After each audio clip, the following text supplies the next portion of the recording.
violence erupting in the U.S. The lead starts right now. Breaking news, the man who may know more about President Trump than anyone else, his former fixer Michael Cohen, this afternoon claiming that President Trump used awful, racist language on a number of occasions. But can we believe Michael Cohen with such an axe to grind? President Trump with what seemed kind of like a walk back, now denying he ever said troops should shoot migrants at the border if they throw rocks at them. Of course, he did say it. Plus, it's just wrong. Literally wrong. Wrong morally and wrong factually. And we're going to go into the details of that racially charged ad that President Trump puts at the top of his Twitter feed and how it solely blames the Democrats for the presence of a cop killer in the U.S. What are the facts? This is CNN Breaking News.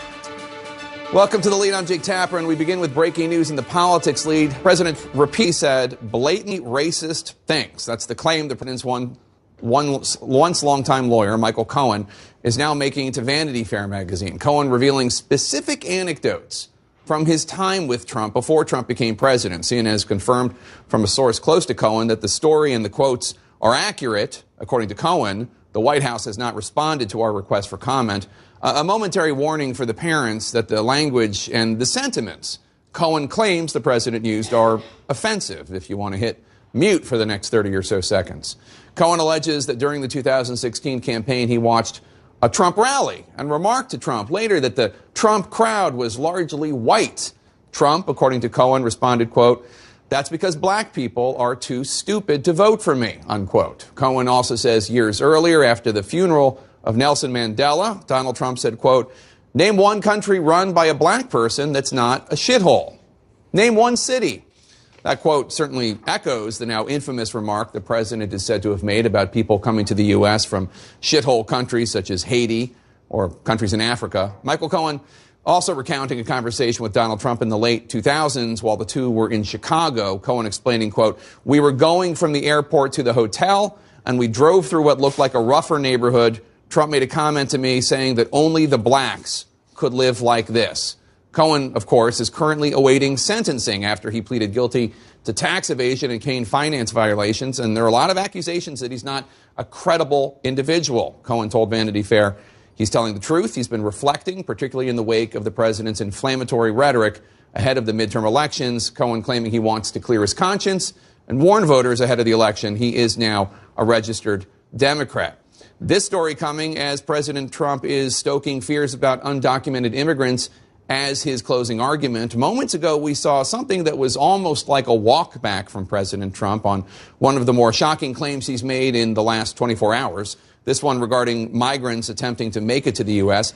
after the president touted potentially having the U.S. military shoot migrants if they throw rocks.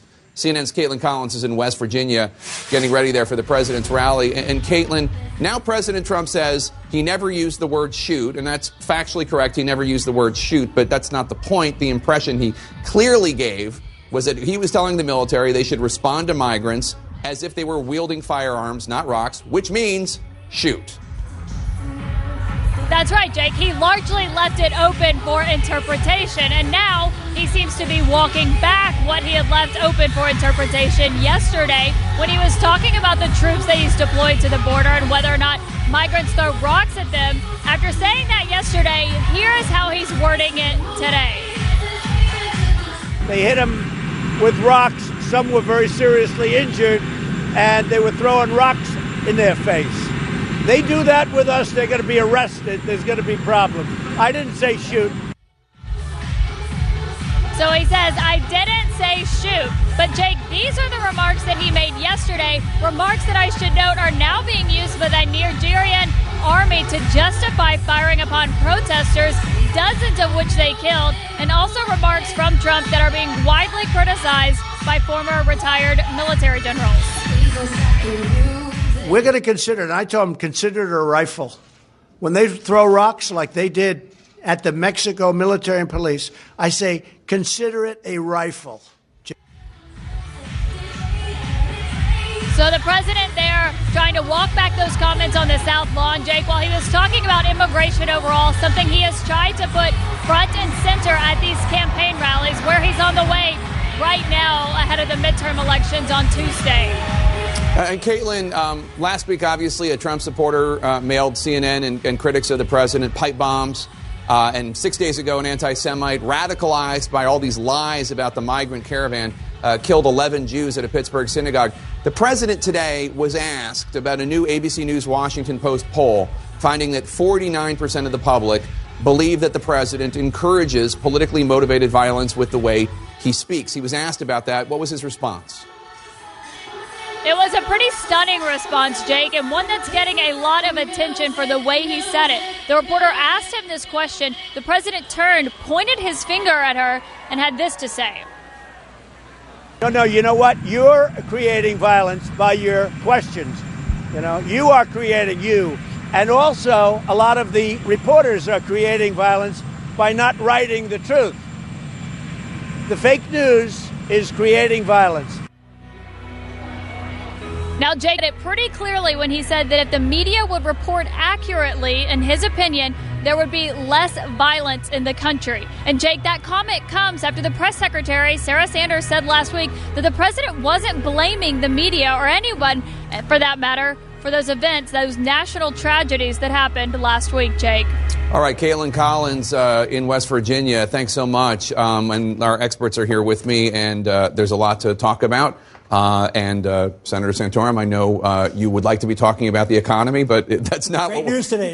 Has anyone reported that? Super economy, yeah, absolutely. Yeah. But now we have a lot of other things thanks to President Trump. Let's start with the Vanity Fair article. Obviously, Michael Cohen is not an impeccable character. Do you disbelieve what he says the president said? Do you believe it? What do you think? Well, I don't know, but, if you consider the fact that the president has made very outrageous comments earlier using phrases like S-hole, it's not inconsistent with maybe some things that he may have said. I think what's interesting about it is they're very troubling charges, very explosive, accusations, but I think the interesting thing is, will it matter? Like, will people even, think that that the president couldn't have said this?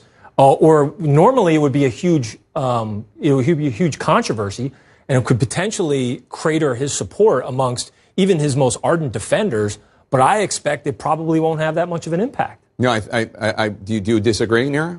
No, but I mean, that's an indictment of the whole situation, right? That just means that his supporters think he's racist and still support him, which is an indictment of those supporters who would believe it. Well, maybe they don't believe it. No. Or they don't believe the person saying. Just to be clear, Kevin said that some people would believe it and still support him, and so I think that's an indictment. You don't have any trouble believing it. I think I've had my ears open to this president for 2 years, but even in the last week, I think it seems pretty obvious that it's not shocking. And what I find shocking in the article is the White House didn't even bother to deny it, because it's totally credible that this president would attack a group that he doesn't like. It's credible that he would attack Latinos. It's credible that he would attack women. It's credible that he would attack African Americans, because we've all seen him do it every single day. And this is pathetic that more people aren't outraged and nobody will say anything. Just to clarify, the White House hasn't responded to a request for comment. They haven't not denied it per se. Maybe they will deny it. They're pretty good at Twitter, and they could really respond quickly. It's weird. They have that ability. They haven't responded yet, is all I'm saying. Senator, you do not believe Michael Cohen? I think as a general rule, no. I don't believe Michael Do you not believe these comments?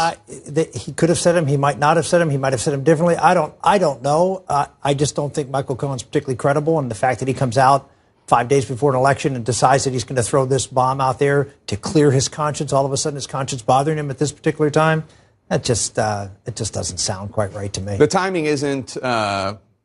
The timing is it leads to that sort of conclusion that why would you do this 5 days before an election? Yeah, I don't know what's going on with him emotionally or psychologically, so I can't say that. But I agree with Nira. There's nothing about this that is shocking. It's shocking in itself that anyone would speak this way. It's not shocking that he would speak this way because of all the things that he has already said. And I think the last week of what he's been doing with the caravan has just been out-and-out racial demagoguery. And so this isn't surprising. This is a man who started his campaign talking about Mexican racists, and now is talking about rapists. Rapists. Not racists. You said Mexican. Oh, I said rapist. Oh, Mexican rapist is what you meant. There's a lot of racism, too. I understand why the faux pas. Mexican rapist, and now is talking about how women are particularly scared of the Mexicans coming into the country, I guess because they're rapists. Right. So I think the one thing, who knows about Michael Cohen completely, and I agree he's not the most credible witness, but I would also say that perhaps the fact that we had this searing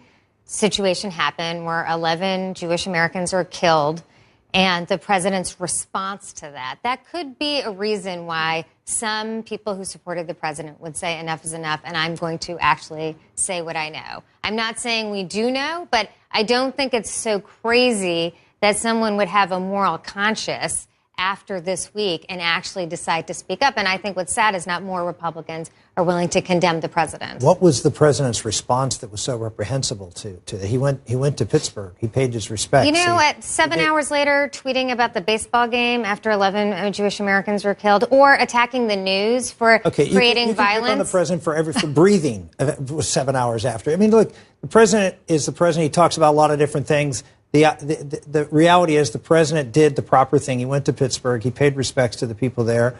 He has stood fast, as he does stand fast, in support of in opposition to anti-Semitism, in support of the state of Israel, probably more than any other president in recent history. So when people chant Jews will not replace us, and he says they're very good people amongst those people, you think that's standing steadfast against anti-Semitism? I think that's an outrageous statement. Again, I think you are conflating two different things. The fact that the president said that there are good people on both sides is not confirming everything that those people said. It's confirming some of what they said. When someone says Jews will not replace us, you should say that's wrong, it's outrageous, and they have no place, and you should not say there's some good people here and then some good people here. That was a mistake. Just say it was a mistake what he did last year. In the strongest possible. But look, no, he did not. He actually gave a terrific statement after that. But it's just the fact that you first of all, you're just making all sorts of excuses for him that you never made for Barack Obama. I mean, when she talks about tweeting after this massacre, you know, anytime Barack Obama went golfing, if anything was happening, the world was ending according to the Republicans, and now it's totally different. But I think it's interesting that the White House can't just respond and say this didn't happen, because for most people, that would be the answer. If somebody, called your PR person and said, you just said a bunch of racist things, would you believe him? That didn't happen. Would you believe him? Would I believe Jake? I want to bring in Kevin for 1 second, because, Kevin, I met you through the Romney campaign. You were a spokesman for Mitt Romney. And one of the things that I've been thinking about this week is how would the world react if Mitt Romney or John McCain had done A, B, C, or D? Because I feel like we're all kind of just getting used to things that we weren't normally used to. Like if Mitt Romney, the most offensive thing Mitt Romney did about immigration, other than his offensive in quotes, was talk about self-deportation. Yeah. Well, what if he had released that web video? If I gotten a call from a reporter about that, I would have said, well, obviously I don't want you to write the story yet, because I'm going to offer as harsh a denial on this and offer every single piece of evidence I can to refute what your claim is. So I would have a great deal of confidence in that. But I do think this goes back to my earlier point, which is that we would have normally been inside a huge meltdown phase inside of a campaign or inside of a potential White House, knowing that something like this happened, or even having a charge like this out in the public. But that's the difference between the old politics of normal times and the politics that we have today. Yeah, everyone stick around. We got a lot more to talk about. It's not only vile, it's also factually wrong. We fact-checked that racially charged ad that Trump tweeted this week. That's coming up next. Stay with us.